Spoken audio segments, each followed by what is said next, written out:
Niadtong Nobyembre 8, 2013, adunay dakong bagyo nga nahitabo. Wa na ko damha ang kadako sa maong bagyo.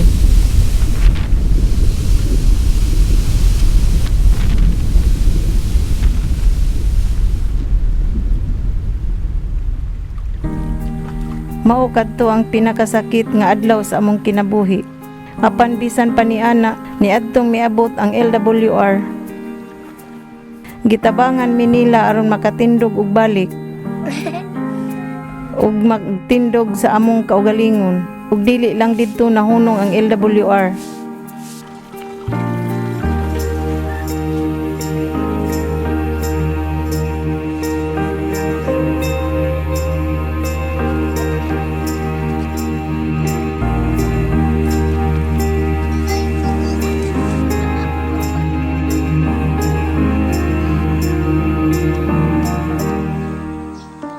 Ang LWR dili lamang nagtabang kanamo sa among mga panginabuhian, gitabangan usab kami sa paghimo og pamaagi. Ang bagyong Yolanda nagtudlo kanamo nga mamahimong andam alang sa sunod pang mga bagyo. Ang LWR nagtudlo sab kanamo sa paghimo sa amoang disaster plan.